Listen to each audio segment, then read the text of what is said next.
Quick disclaimer. This channel does not promote, encourage, endorse, or glorify the use of legal or illegal psychoactive substances. This is simply a harm reduction education video disguised as entertainment. What is up, guys? It's Psychedelical coming at you with another video, and today we're talking about MDMA safety. So this is the third video, I believe, in my drug education series, so let's get right into it.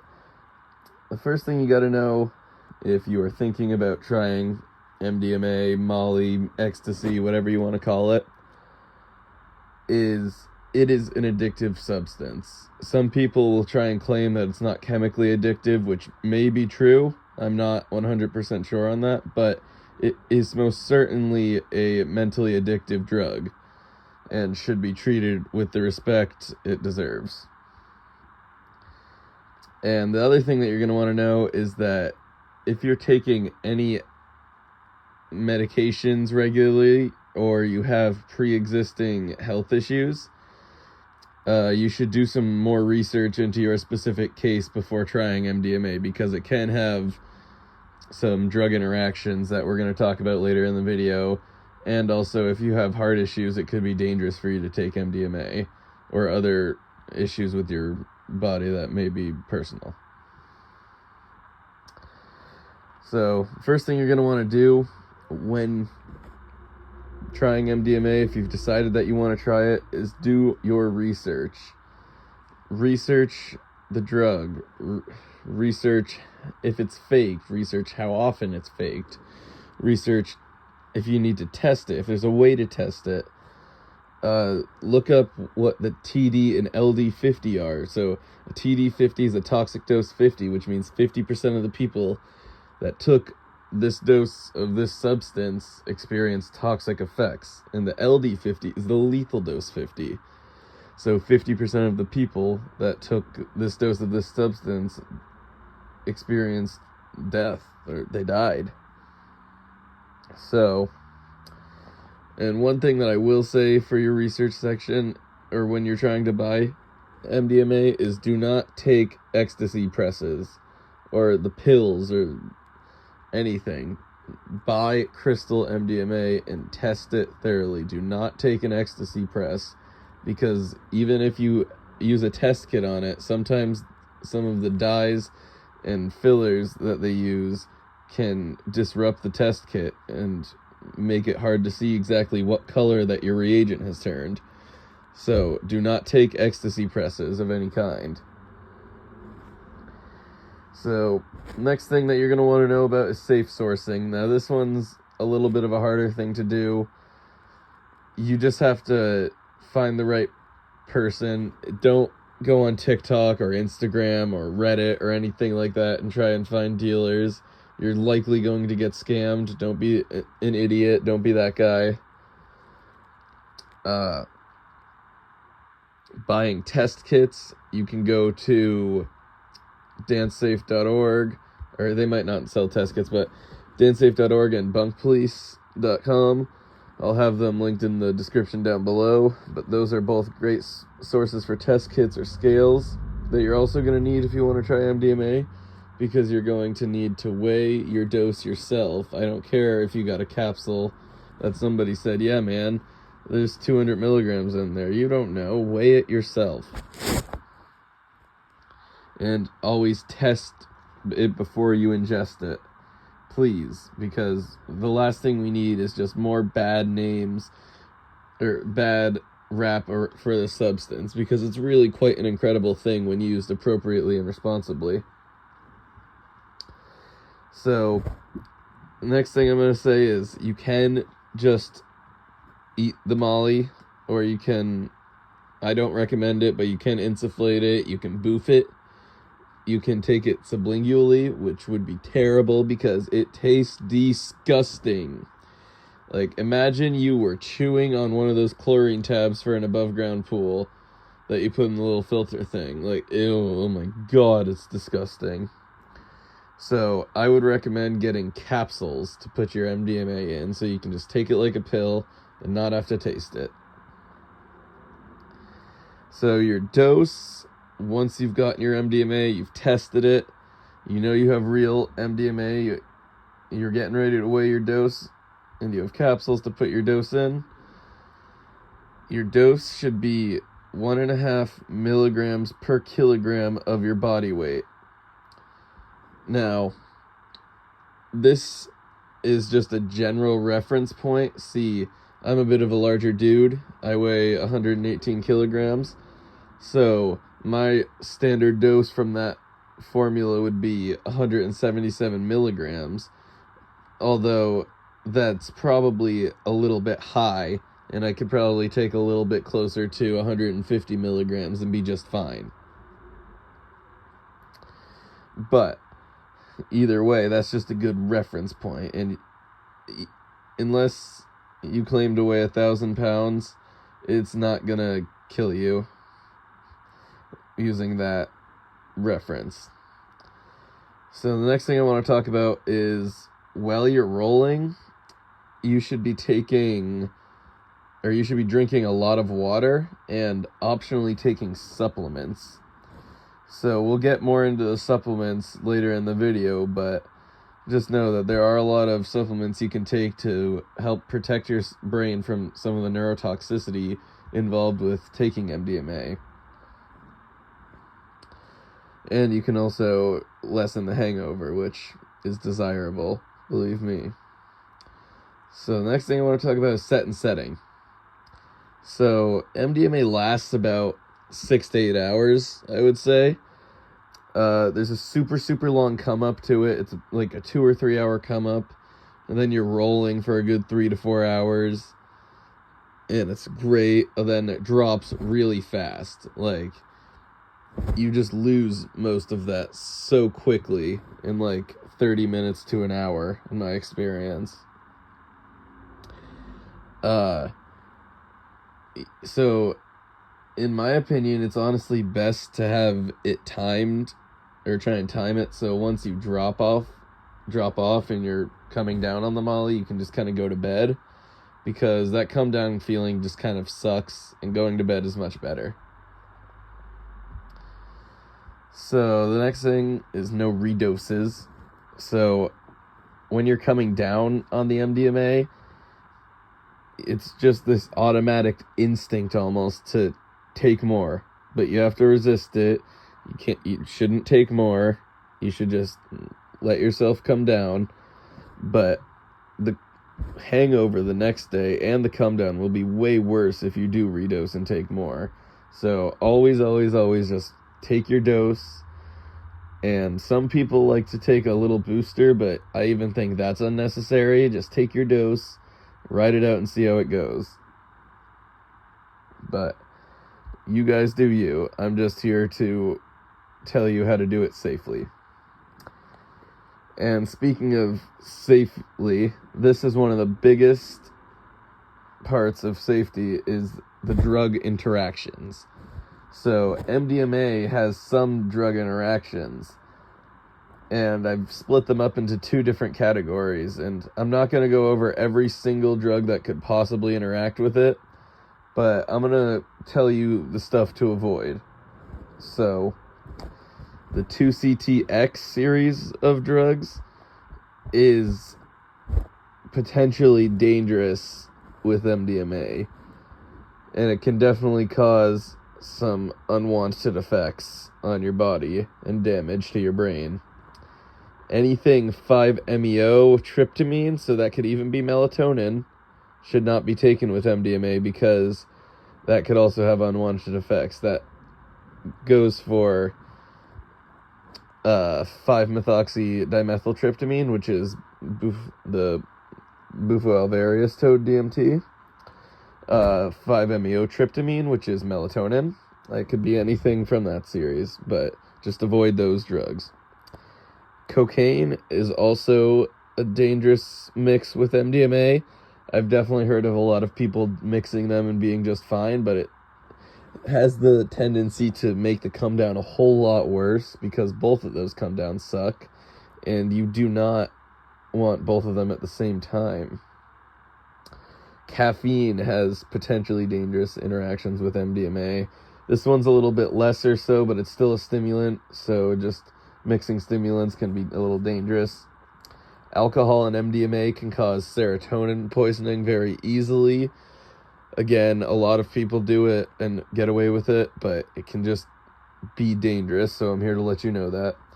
Any GHB or GBL, anything like that, is dangerous when mixed with MDMA. And SSRIs or antipsychotic medications can potentially be dangerous with MDMA.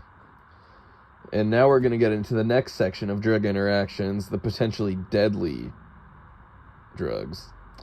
So dextromethorphan, or DXM, is one of the potentially deadly mixes with MDMA.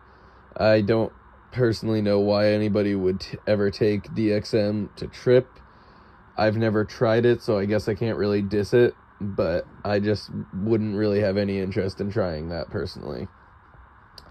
MAOI, so this is a good one. A lot of people may think that because MDMA works in similar, not the same, similar sections of the brain as drugs like psilocybin mushrooms or LSD, that MAOIs may extend the experience or potentiate it, but this is not what would happen. If you actually took an MAOI with MDMA, the main cause would be death, or the main effect would be death, and it wouldn't be good unless you got to a hospital immediately.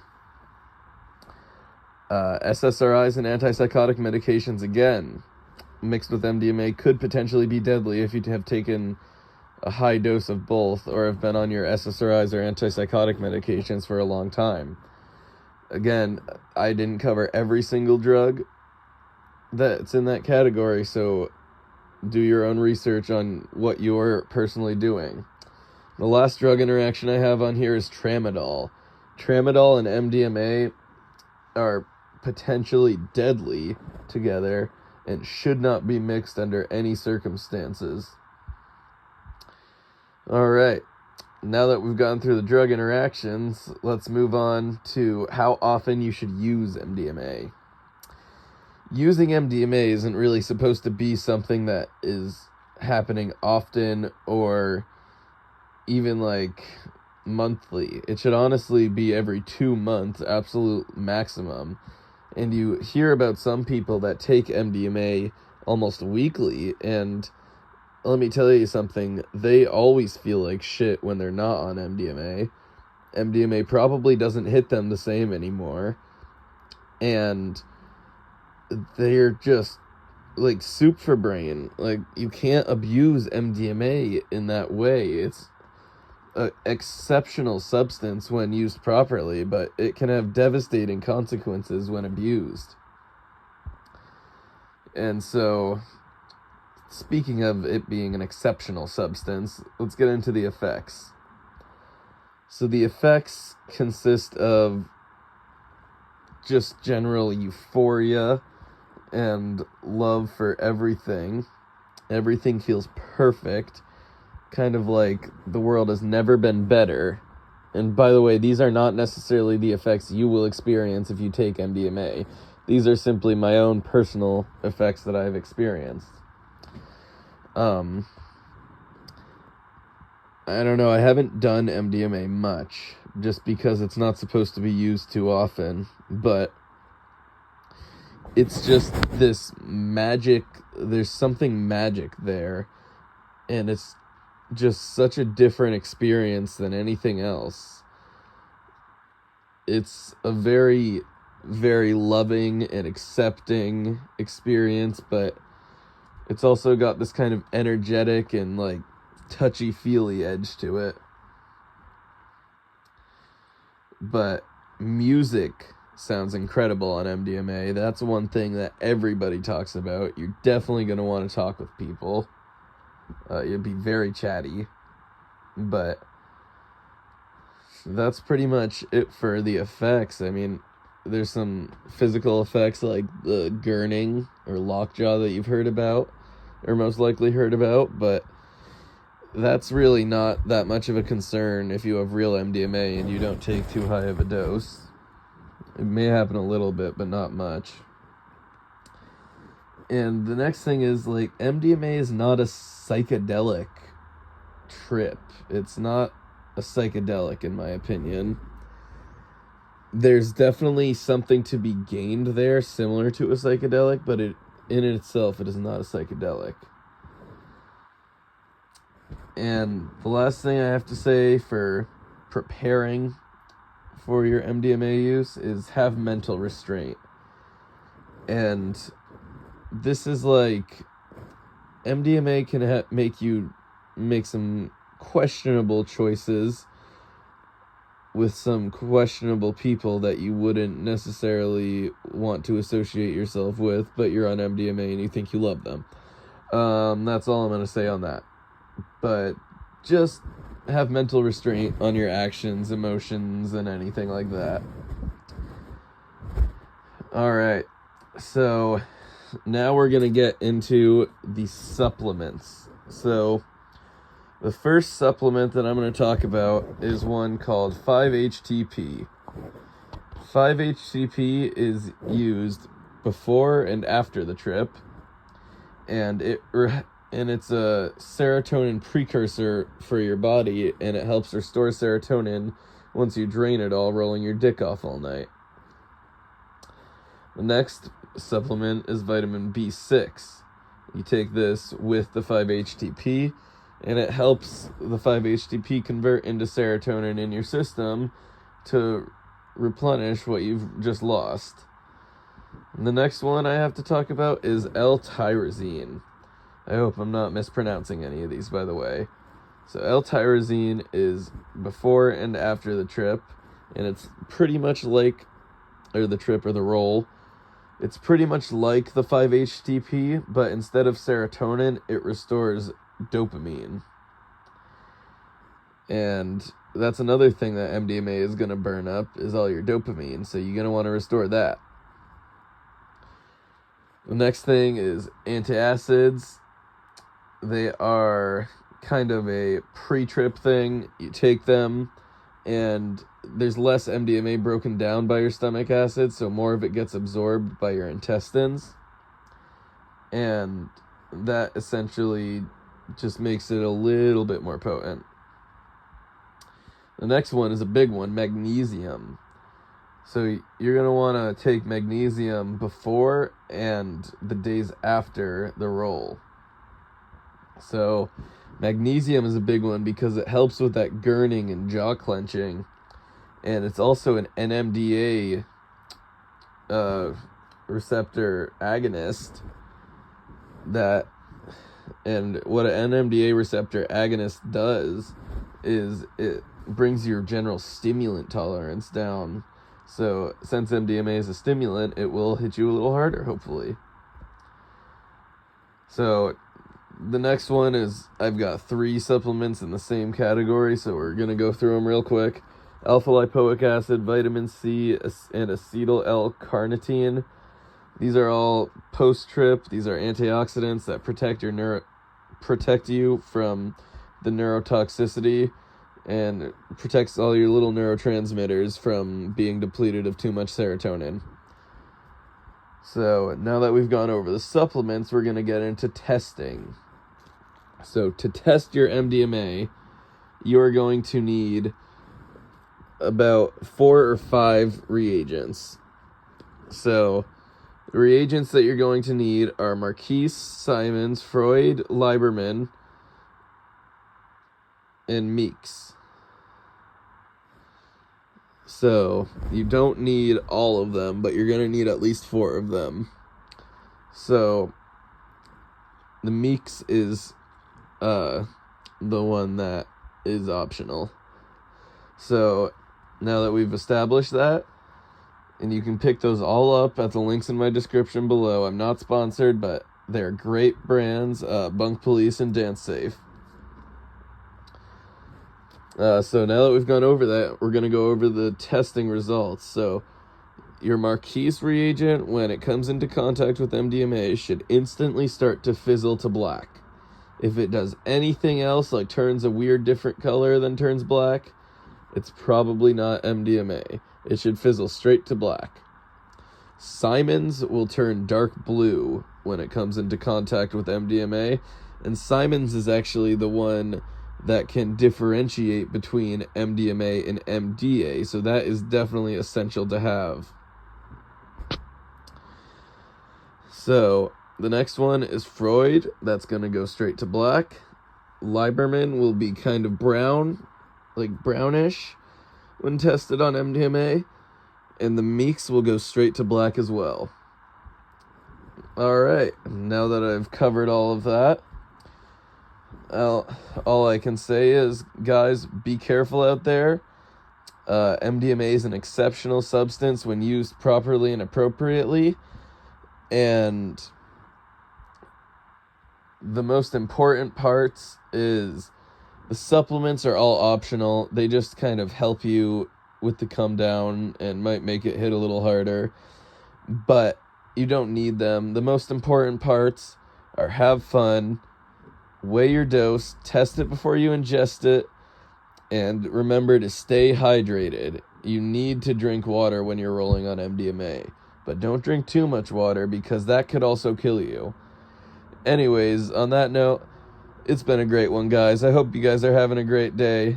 Like and subscribe if you want. Comment down below what videos you want to see next. Have a great day. Peace.